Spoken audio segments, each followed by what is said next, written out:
So I just want to end for a few moments on the overview here. So you have all these remarkable things converging in a single 12-month period.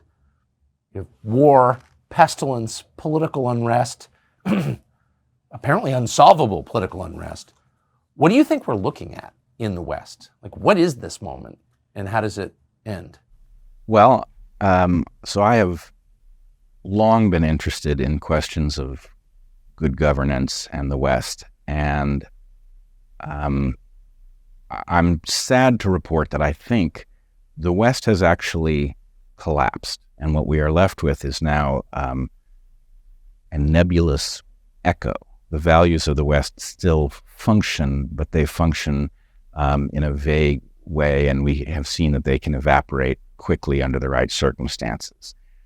I suspect, and I really don't know, I don't think anybody knows, but I suspect that some powerful set of forces has decided that consent of the governed is too dangerous to tolerate, and that it has begun to unhook it.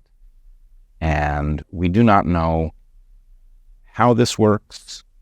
We can see some of the partners who are involved in this, but I don't think we know ultimately who's driving it or where they're going. I think many of the notions that we picked up about nations and who our friends are and who our enemies are they are now more misleading than they are informative. In other words, I don't think the U.S. has an enemy called China. I think there are elements within the U.S. that are partnered within with elements within the Chinese Communist Party for practical reasons, and so the notion that these two parties are competing with each other just distracts us from what's actually taking place. But let's just put it this way. We have a large global population. Most people have no useful role through no fault of their own. They have not been given an opportunity in life to find a useful way to contribute. And I wonder if the rent-seeking elites that have hoarded so much power are not unhooking our rights because effectively they're afraid of some global French Revolution moment as people realize that they've been betrayed and left without good options.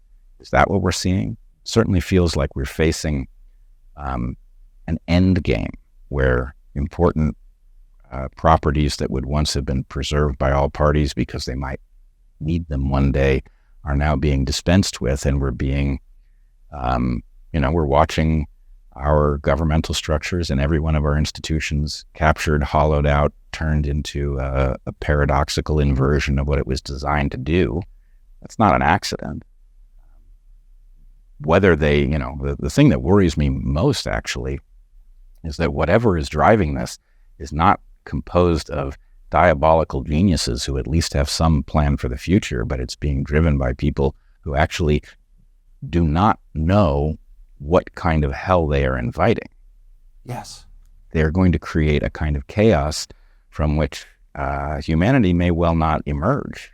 And I get the sense that unless they have some remarkable plan that is not obvious, that they are just simply drunk with power and putting everyone, including themselves, in tremendous jeopardy by taking apart the structures on which we depend.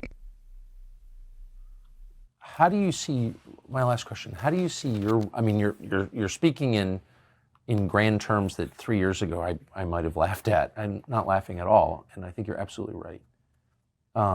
But you're also choosing as, a 50-ish year old man, to say this stuff out loud and to pursue the truth as you find it and then to talk about it. So why did you decide to do that? And how do you think that ends?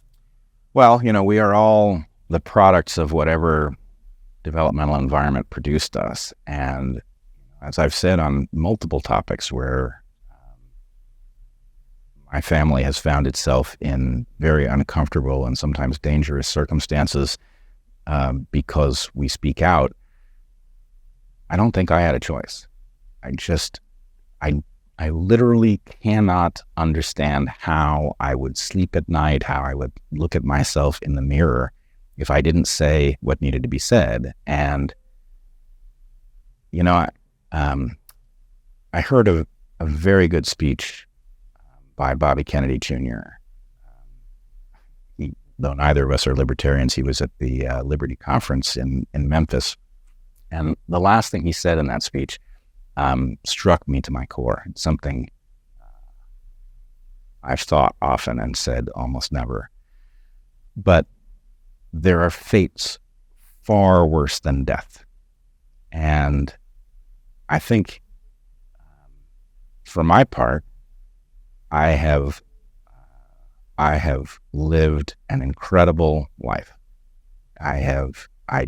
There's plenty I still want to do, and I am not eager to leave this planet any earlier than I have to. I have a marvelous family. I live in a wonderful place, and I've got lots of things on, I hate the term bucket list, but I got lots of things on my bucket list. However, humanity is depending on everybody who has a position from which to see what is taking place, to grapple with what it might mean, to describe it so that the public understands where their interests are.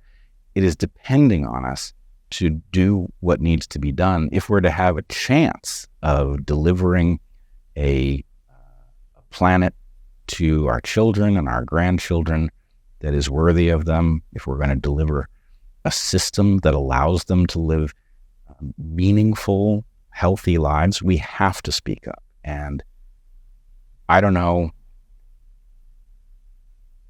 how to get people to do that. I'm very hesitant to urge others to put themselves or their families in danger, and I know that everybody's circumstances are different. Some people are struggling just simply to feed a family and keep a roof over their heads. Those people obviously have a great deal less liberty with respect to standing up and saying what needs to be said. But this is really, it's what we call in game theory a collective action problem. If everybody responds to their personal well-being, if everybody says that's too dangerous to stand up, I'm not suicidal, I can't do it, then not enough people stand up to change the course of history. Whereas if people somehow put aside the obvious danger to their ability to earn and maybe to their lives of saying what needs to be said, then we greatly outnumber those we are pitted against. They are ferociously powerful, but I would also point out this interesting error. So I call the force that we're up against Goliath, just so I kind of remember what the battle is.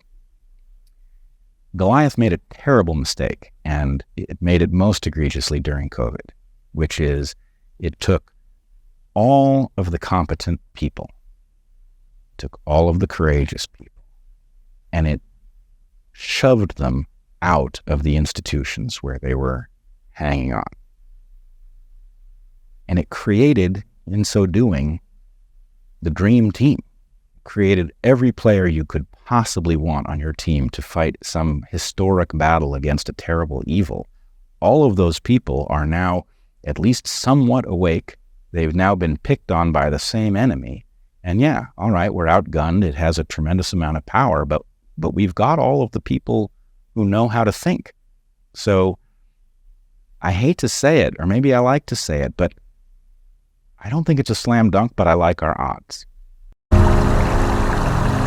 You often hear people say the news is full of lies. In Kennedy's motorcade. 239 people. The death of Jeffrey Epstein.